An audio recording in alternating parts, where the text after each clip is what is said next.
The Montana winter of 1888 gripped the land with merciless fingers. Isaiah Miller trudged through knee-deep snow, his worn boots offering little protection against the biting cold. At 43, Isaiah had spent most of his adult life moving from town to town, taking odd jobs where he could find them. The lines etched into his weathered face told stories of hardship and solitude. He pulled his threadbare coat tighter around his broad shoulders as the wind howled through the pines. The mining camp of Silver Creek lay 5 miles behind him, and the nearest settlement, Coldwater, was still a good day's journey ahead. Isaiah had left Silver Creek with nothing but the clothes on his back, a few dollars in his pocket, and the lingering taste of disappointment. The silver vein had run dry, and with it, the jobs had vanished. Should have headed south before the first snow, he muttered to himself, his breath forming clouds in the frigid air. As the afternoon light began to wane, Isaiah veered toward a cluster of rocks that might offer some shelter for the night. That's when he heard it, a sound so faint he almost dismissed it as the wind. But there it was again, a mewling cry, like that of a wounded animal. Isaiah paused, listening intently. Following the sound, he moved toward a dense thicket of bare bushes near the base of a massive oak. Pushing aside the brittle branches, he froze at what he saw. A small bundle lay partially covered by snow, wrapped in what appeared to be a deerskin. Feathers, crow, hawk, and owl, were meticulously sewn into the hide in a circular pattern. Small animal bones, rabbit, perhaps, formed an intricate design around the edges. And from within this strange cocoon came the unmistakable cry of an infant. "Lord have mercy!" Isaiah whispered, dropping to his knees. With trembling hands, he carefully brushed away the snow and lifted the bundle. A tiny face, red from cold but remarkably alive, peered up at him. A baby girl, no more than a few months old, with skin the color of copper and a tuft of black hair. She wore a simple cloth garment beneath the ceremonial wrapping, and around her neck hung a small leather pouch. Isaiah scanned the surroundings, looking for any sign of whoever had left the child. The only tracks in the snow were his own. "Who would leave you out here like this, little one?" he asked softly. The baby's cries subsided as he cradled her against his chest, her large dark eyes studying his face with surprising alertness. Isaiah knew enough about the local tribes to recognize elements of their spiritual practices in the wrapping, but this abandonment seemed deliberate, ritualistic. Was the child sick, cursed in the eyes of her people, or was this some form of offering or protection? Whatever the reason, leaving an infant in these temperatures meant certain death. "Well, I can't just leave you here," he said, making a decision that would alter the course of both their lives. Isaiah removed his coat, wrapping it securely around the baby while keeping the ceremonial deerskin intact. He wasn't superstitious, but he respected the customs of others enough not to discard what might be significant. As the day's final light disappeared behind the mountains, Isaiah changed his plans. He couldn't make camp now, not with this fragile life depending on him. Instead, he turned northwest, toward a small homestead he'd passed on his way to Silver Creek months earlier. The Mueller family had been kind to him then, offering a hot meal and a place in their barn.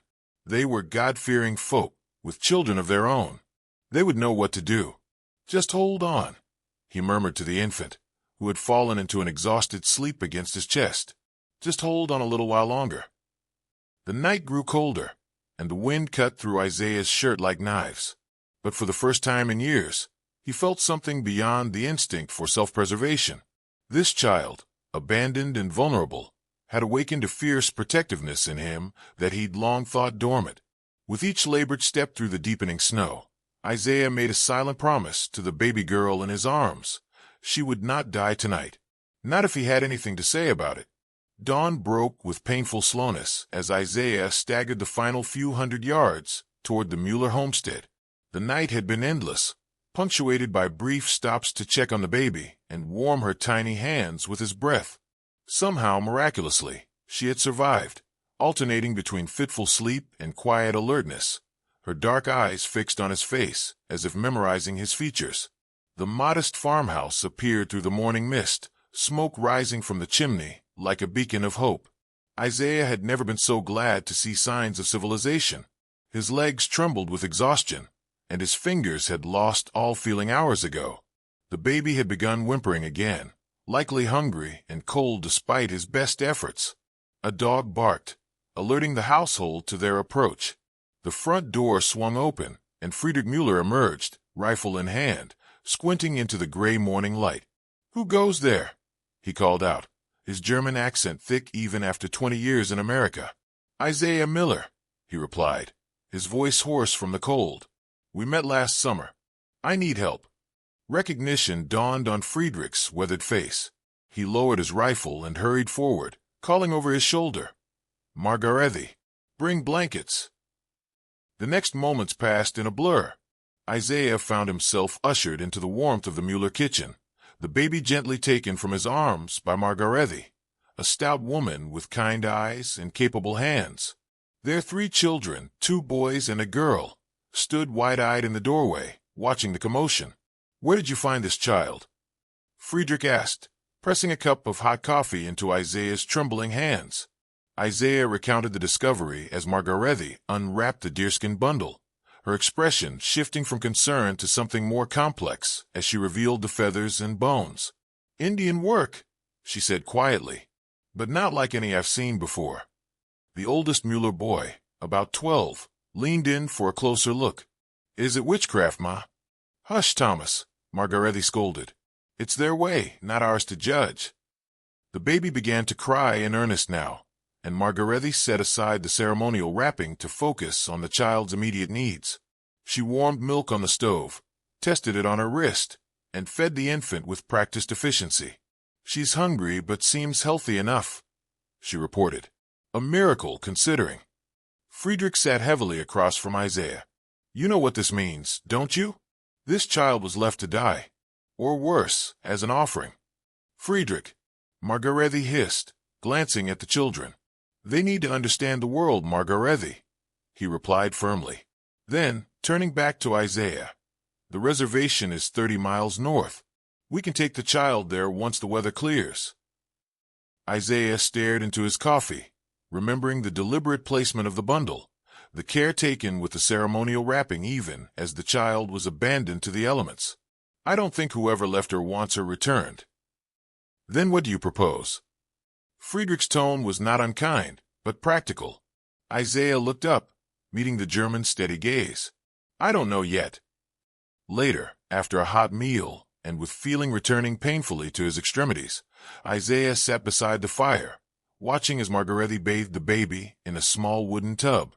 The child's copper skin gleamed in the firelight, and Isaiah noticed something he'd missed before, a small birthmark on her right shoulder blade, shaped like a crescent moon. Margarethi caught his gaze. "She's beautiful, isn't she? Despite everything." Isaiah nodded, unable to articulate the strange connection he felt to this abandoned child. He had never been one for family. His own childhood in an Ohio orphanage had left him wary of attachments. Yet something about this baby girl, found in such extraordinary circumstances, had pierced the armor around his heart. "What's in the pouch?" he asked, nodding toward the small leather bag that had been around the infant's neck. Margarethi handed it to him. "I didn't open it. Seemed private somehow." Isaiah weighed the light pouch in his palm. Whatever was inside barely registered. With careful fingers, he loosened the drawstring and tipped the contents into his hand. A small piece of polished turquoise, a single perfect eagle feather, and a tiny fragment of what appeared to be an old map. The paper yellowed and fragile. "What do you make of that?"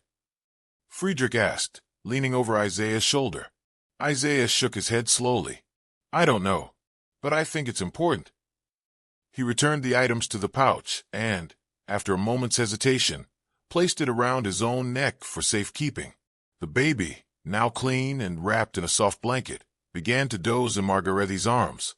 The Müller children had gathered around, their initial wariness replaced by curiosity. "What will you call her?" asked the young Müller girl Emma, her blonde braids falling forward as she leaned in to touch the baby's cheek. Isaiah hadn't thought that far ahead. "I don't know that it's my place to name her." "Everyone needs a name," Emma insisted with a child's straightforward logic. Margarethi studied the infant thoughtfully. "In the old country, we would sometimes name a child for the circumstances of their birth or finding." She glanced at Isaiah. What was it like when you found her? Isaiah recalled the moment, the fading light, the snow, the stillness broken only by that fragile cry. The sky was full of stars, he said softly, bright against all that darkness. Stella, Margaretti suggested. It means star in Latin. Stella, Isaiah repeated, testing the name. The baby stirred, her dark eyes opening to fix on him as if in recognition. For the first time in longer than he could remember, Isaiah Miller smiled. 3 days passed at the Mueller homestead, with the snow continuing to fall intermittently, making travel impossible. Isaiah found himself in an unfamiliar role, that of a caretaker. Under Margaretti's patient guidance, he learned to hold Stella properly, to feed her, to recognize the different cries that signaled hunger, discomfort, or simple loneliness. "You're a natural," Margaretti commented on the third evening, watching as Isaiah paced the kitchen with Stella cradled against his shoulder, her small form rising and falling with each breath as she slept. Isaiah gave a soft, disbelieving laugh. "I've never even held a baby before this week." "Some people have the instinct," she replied, kneading dough for the next day's bread. "Others never find it, even with their own flesh and blood." Friedrich sat at the table, examining the fragment of map from Stella's pouch under the lamp's yellow glow. "This is old," he murmured, "and not American, I think. See these markings? Reminds me of Spanish maps." Isaiah joined him, careful not to disturb the sleeping infant. "Can you tell what it shows?" "Not much," Friedrich admitted. "Just a piece of coastline, maybe. And this symbol here." He pointed to a small marking near the edge of the fragment. "Looks like it could be marking a location, a settlement or a landmark." The conversation was interrupted by a knock at the door, an unexpected sound that made them all freeze. Visitors were rare in winter, especially during a snowstorm. Friedrich rose cautiously, gesturing for Isaiah to move back with the baby. He retrieved his rifle from beside the door before calling out, "Who's there?" "Sheriff Davies from Coldwater," came the reply. "Looking for a man named Miller." Isaiah and Friedrich exchanged a glance. How had the sheriff known to look for him here? Friedrich opened the door to reveal a tall man in a heavy coat, badge glinting on his chest, snow dusting his wide-brimmed hat. 2 other men stood behind him, their expressions grim. "Evening, Mueller," the sheriff said, stamping snow from his boots as he entered. His eyes found Isaiah immediately. "You Miller?" Isaiah nodded, instinctively tightening his hold on Stella. "Got word from Silver Creek that you left rather suddenly," Sheriff Davies said, his gaze dropping to the baby. "And now I find you with an infant. Care to explain?" Before Isaiah could respond, one of the men behind the sheriff pushed forward. "That's an Indian child," he said accusingly. His face was flushed with cold and something more volatile. "Where'd you get an Indian baby, Drifter?" "I found her abandoned in the snow," Isaiah replied steadily. "She would have died if I'd left her." The sheriff's expression remained impassive. "There's been trouble with the reservation. A group of braves rode into Silver Creek 2 days ago, looking for something, or someone. They think you took her," the flushed man interjected. "Stole her." "I didn't steal anyone," Isaiah said, feeling a slow burn of anger. "She was wrapped in ceremonial garb and left to die in a snowstorm." The sheriff studied him for a long moment. "Let me see the child." Reluctantly, Isaiah allowed the sheriff to examine Stella, who had awakened and was watching the proceedings with solemn dark eyes. "And the wrapping you mentioned?" Margaretti brought forward the deerskin with its intricate patterns of feathers and bones. The sheriff examined it, then passed it to the third man, who had remained silent until now. "What do you make of it, Johnson? You worked with the Indian Agency." Johnson, a thin man with spectacles, turned the deerskin over in his hands. "Not a tribe I'm familiar with. But this," he indicated the pattern. "This is significant. It's not just decoration." "What's it mean?" the flushed man demanded. Johnson shook his head. "I couldn't say precisely. But in many tribes, patterns like this are used to ward off evil, or to contain it." A heavy silence fell over the kitchen. "You saying that baby is evil?" the flushed man asked, taking an involuntary step back. "I'm saying someone believed she needed protection, or that others needed protection from her. Johnson clarified. These beliefs run deep. If the child was abandoned with such ceremonial care, there was a serious reason. The sheriff returned his attention to Isaiah. I need to know your intentions, Miller. The reservation's demanding answers. I've got a town on edge with talk of Indian raids, and now I find you with what might be the cause of it all. Isaiah met the sheriff's gaze squarely. My intention is to keep her safe. Safe where? You're a drifter with no home, no means. It was a fair question, one Isaiah had been wrestling with for 3 days. He looked down at Stella, at her trusting eyes, and the small hand that had curled around his finger. In that moment, the decision that had been forming in his heart crystallized into certainty.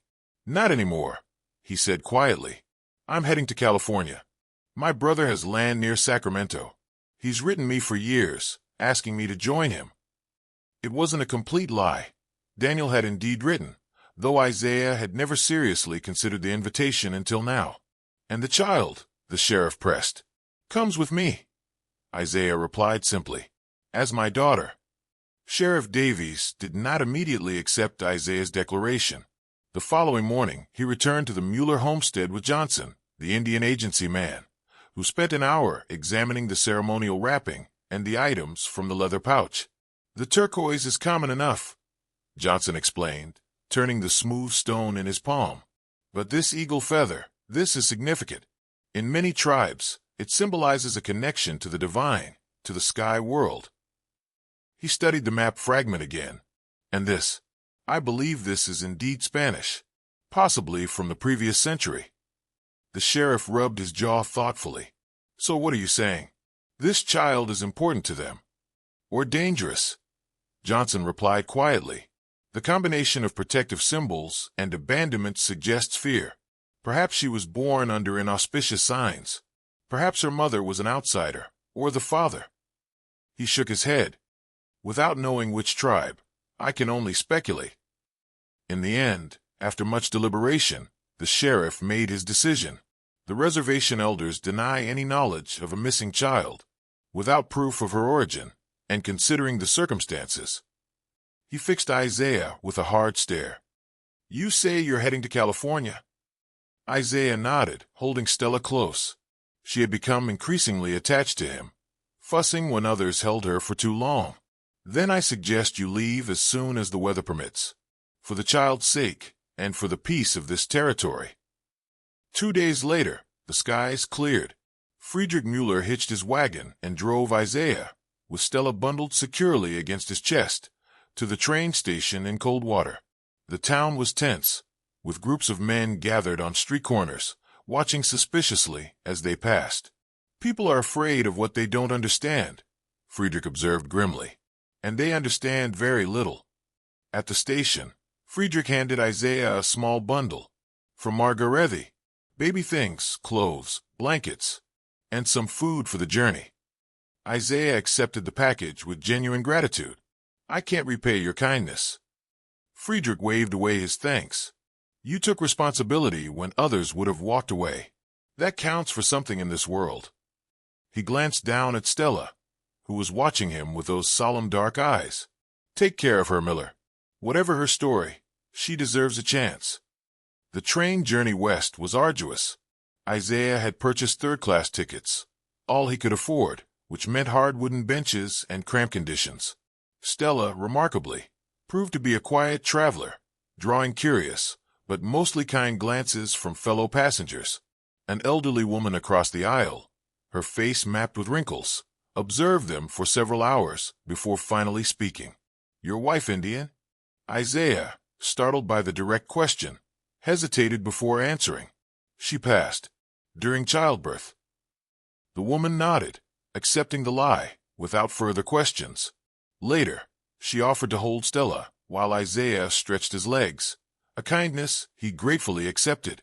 As the train crossed from Montana into Idaho, the landscape transformed from snow-covered plains to rugged mountains. Stella developed a fever that left Isaiah frantic with worry until a traveling doctor in their car examined her and provided a tincture that brought relief. She's strong, the doctor observed. Got a fighter spirit. In those long hours on the train, rocking with the rhythm of the rails, Isaiah found himself talking to Stella as if she could understand. He told her about Daniel's farm in California, about the orange groves and mild winters. He promised her a life of safety and acceptance, far from the prejudices and fears of the territories. "You'll have a home," he whispered as she slept against his chest. "A real home." He also spoke, haltingly, of his own childhood in the Ohio orphanage, of the loneliness and hardship that had shaped him into a man who trusted few and attached to none. "I don't know how to be a father," he admitted, "but I'm willing to learn if you'll be patient with me." As they crossed into Nevada, Isaiah removed the leather pouch from around his neck and carefully studied its contents again. The turquoise stone, the eagle feather, and the map fragment, these were Stella's birthright, the only connections to her origins. Whatever their meaning, he would preserve them for her.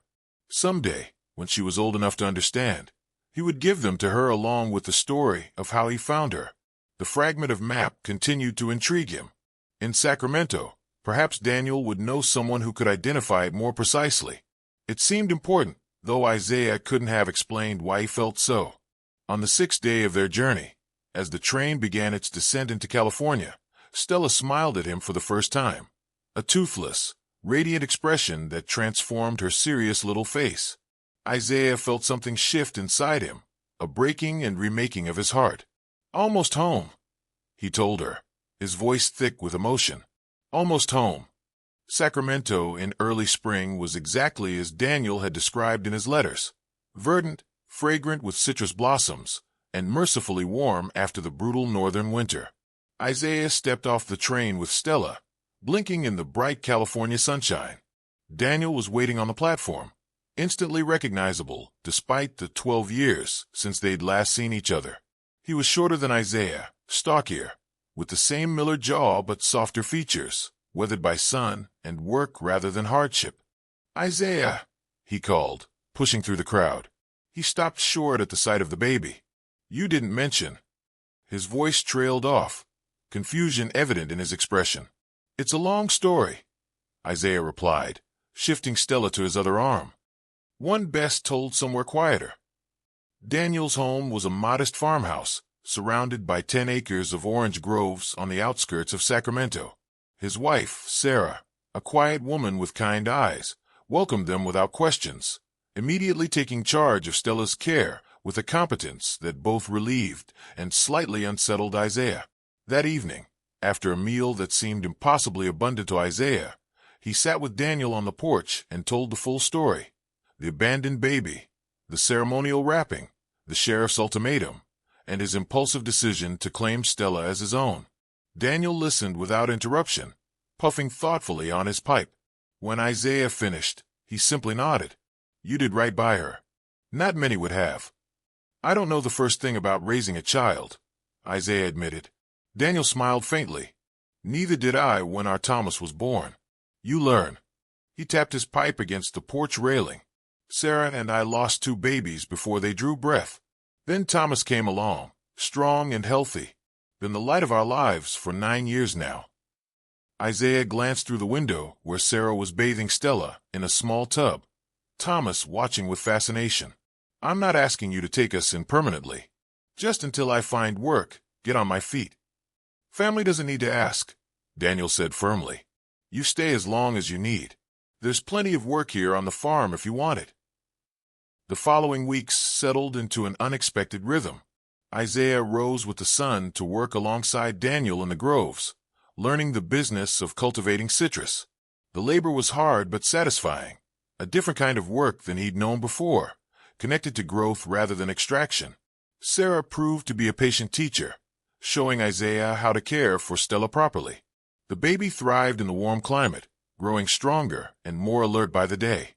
"She's advanced for her age," Sarah observed as Stella began pushing herself up, her dark eyes tracking movements across the room. Determined, too. One evening, as April turned to May, Daniel brought home a man named Professor Alvarez from the university in San Francisco.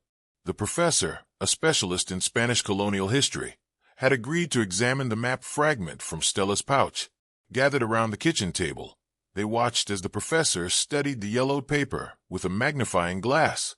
"Fascinating," he murmured.